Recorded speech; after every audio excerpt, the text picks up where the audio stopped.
downsizing of global climate models of a region, and a vulnerability and capacity assessment for the tourism sector.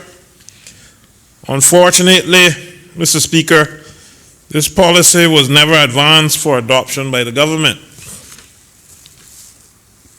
Mr. Speaker, given the time that has passed since that draft policy was produced, this draft policy now needs to be updated, and the modeling which produced predictions for temperature increases, sea level rise, rainfall, etc., for our country also now needs to be revisited to take account for the acceleration in climate change that has recently been documented by the Intergovernmental Panel on Climate Change.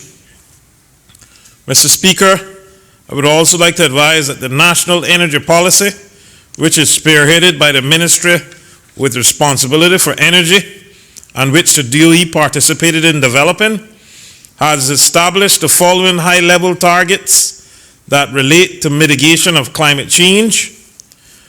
1, 70% of total electricity generation to come from renewable source by 2037. 2, total peak GHG emissions for the Cayman Islands by 2020, while not exceeding 2014 per capita emissions level, approximately 12.3 tons of carbon dioxide equivalent. The policy aim is to achieve aspirational goal of the 2015 Paris Agreement of 4.8 tons of carbon dioxide equivalent to GHG emissions per capita by 2030. I would also like to point out, Mr. Speaker, that last year the health sector had its first climate change planning workshop under the auspices of PAHO, the Pan American Health Organization.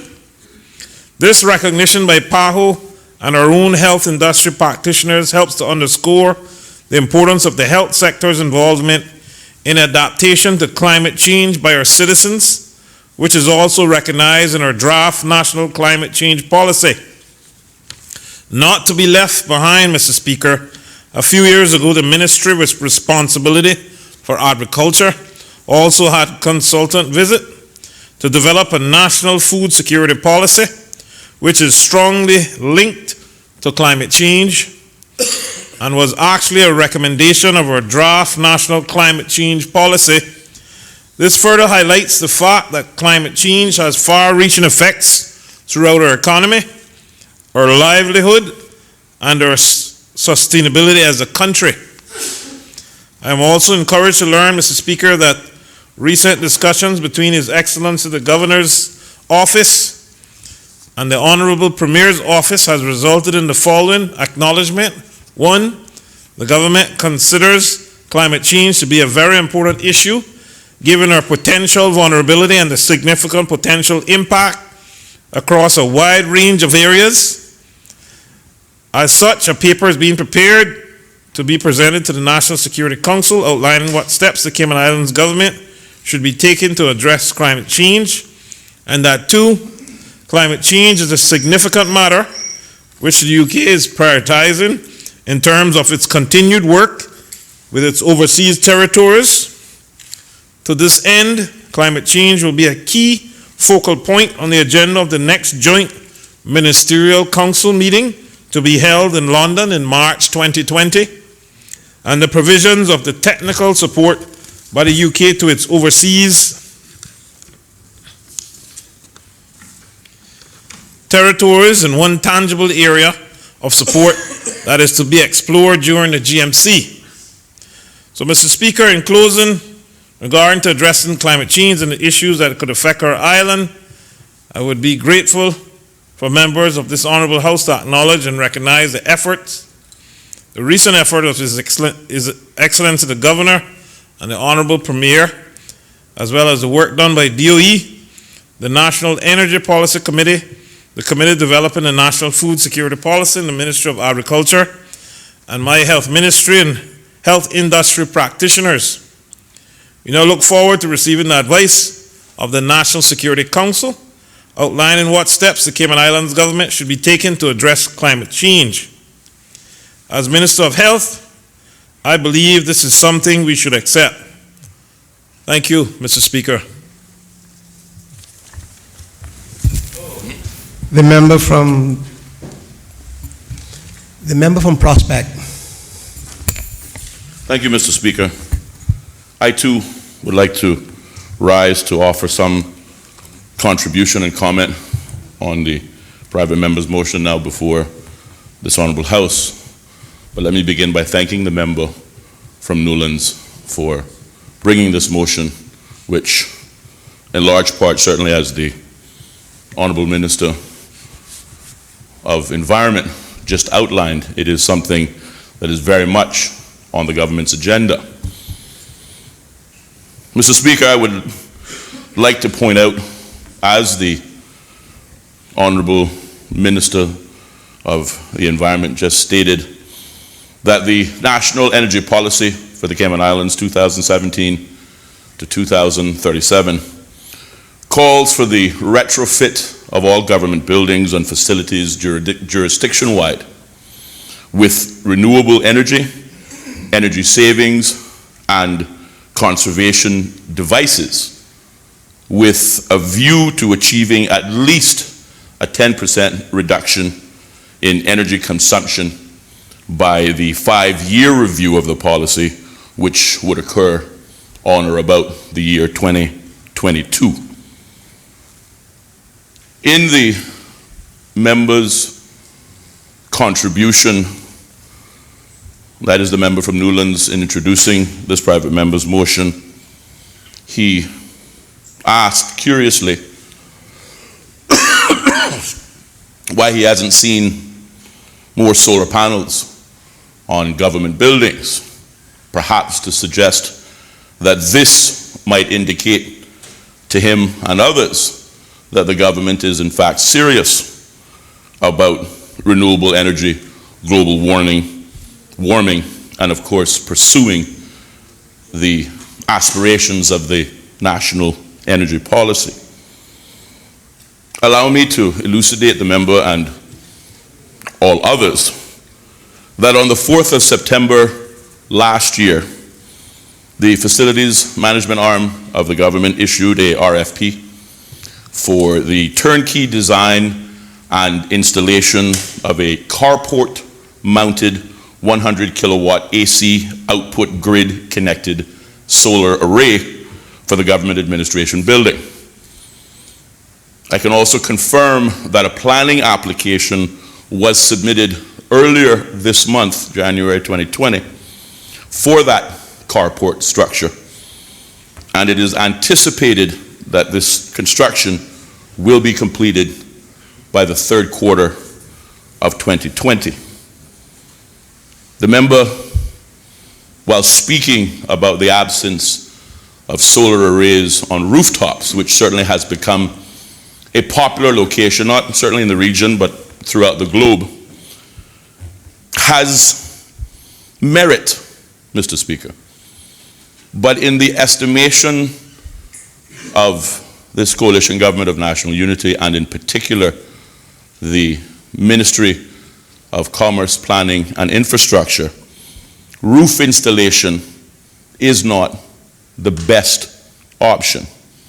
And whilst we want to ensure that we reduce our carbon footprint and move towards a cleaner, greener Cayman, we don't want to follow everyone assuming that rooftop solar is the only available option. It has been determined, Mr. Speaker, that carport installation is less problematic in compromising roof integrity and less subject to building damage from arc fault fires.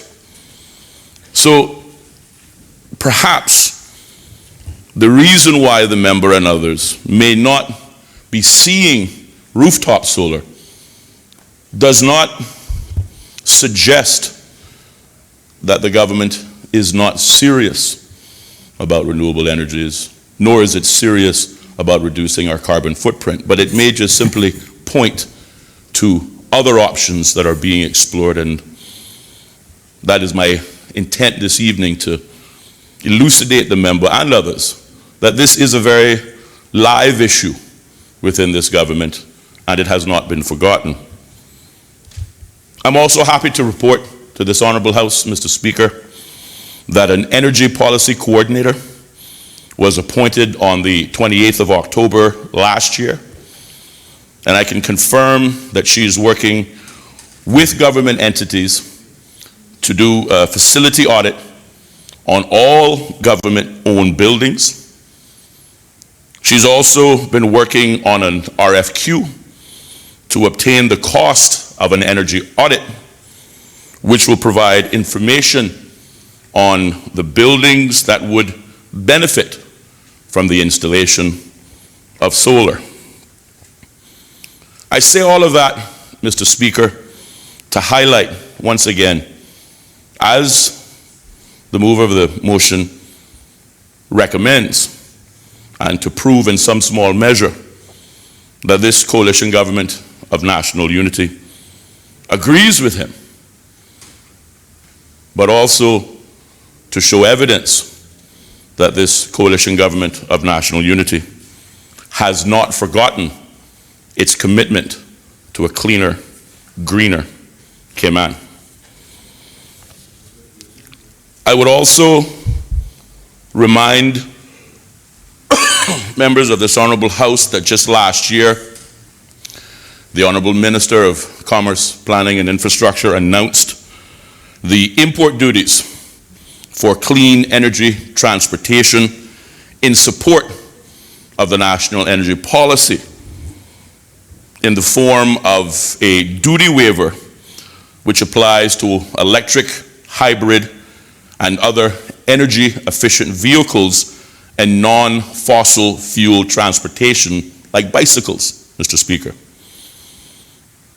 The government is optimistic that this position will incentivize clean modes of transportation that will encourage Caymanians to make choices that align with both local and global sustainability.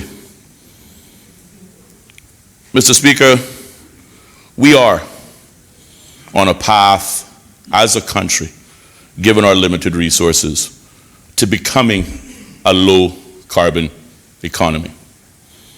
Our plan, admittedly, is not fully developed. However, in the very near future, Mr. Speaker, we will consult citizens, formulate a plan, earmark funding, and implement a national sustainable development strategy that will coherently incorporate our socio-economic and environmental policies. And it will serve as a central document addressing the sustainability challenges for the Cayman Islands. I say those things, Mr. Speaker, to end as I began, by thanking the member from Newlands for bringing this motion, for which the government agrees with, but also, Mr. Speaker, to remind and or inform the member and all and sundry that the government has made a commitment to achieve this reduction and a move towards renewable energy, and we will continue with that commitment. I thank you, Mr. Speaker.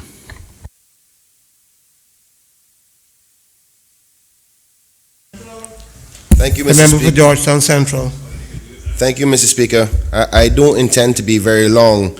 Actually, Mr. Speaker, just to welcome and thank the government for supporting my colleague in this motion. And I am happy that my colleague asked me to second the motion because it's a topic of great importance to myself.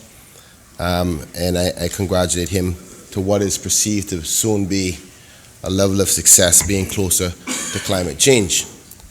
But that being said, Mr. Speaker, I only want to contribute to this conversation by laying on the table of this Honorable House a parliamentarians toolkit that was received during the trip to Uganda for the Commonwealth Parliamentary Association. And Before you lay it, I'd like to see it, please. And Mr. Speaker, simply that toolkit is a discussion paper that was done by many Commonwealth small island states as the discussion about climate change has been developing for many years now.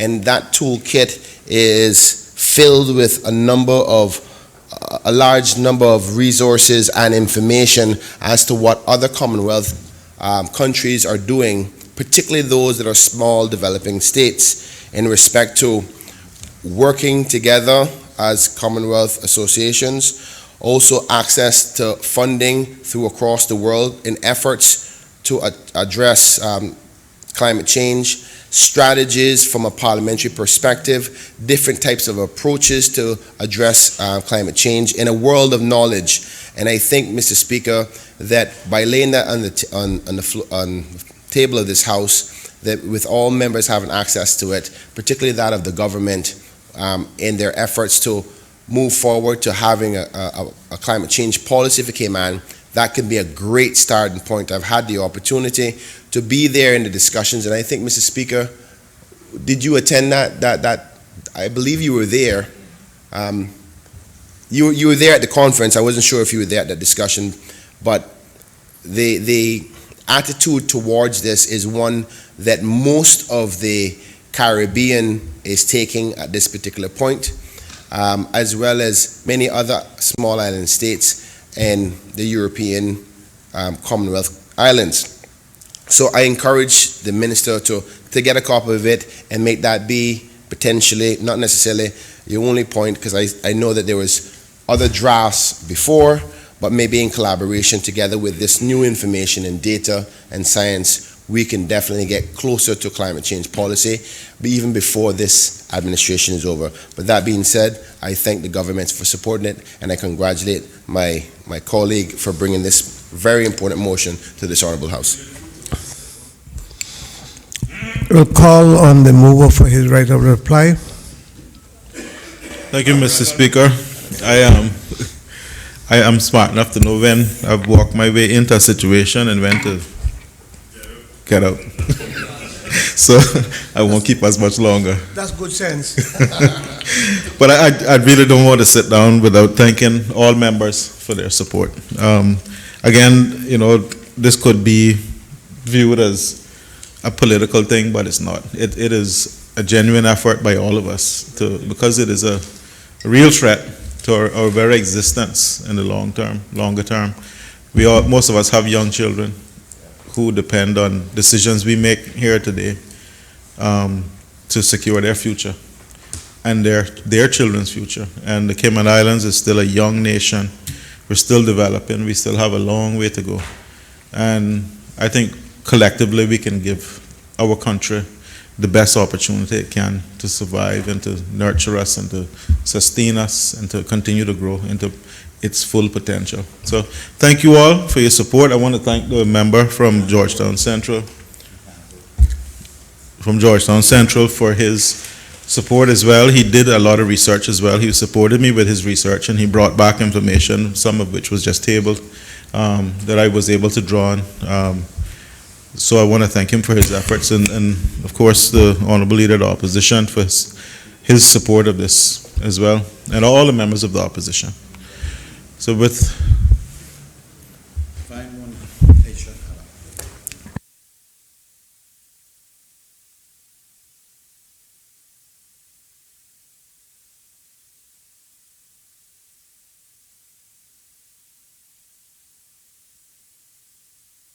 those few words, Mr. Speaker, I will sit down and wait for the vote. Thank you.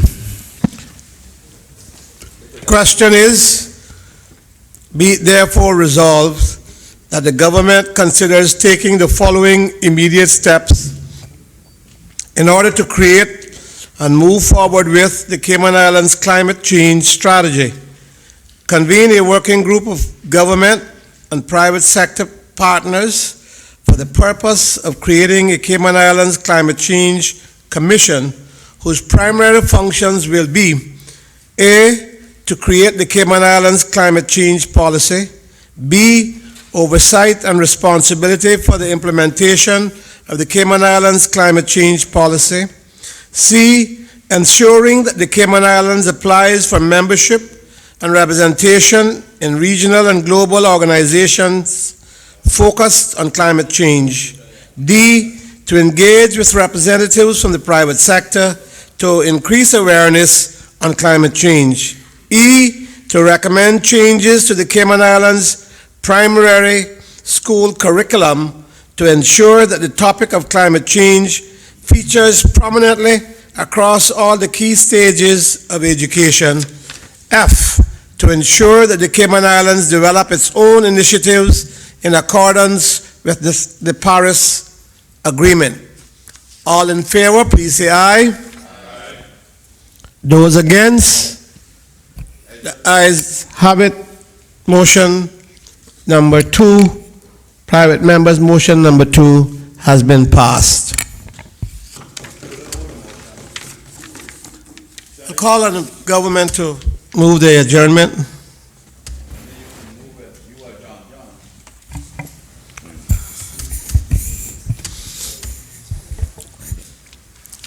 Thank you, Mr. Speaker. On behalf of the Honorable Premier and the government, I wish to move the adjournment.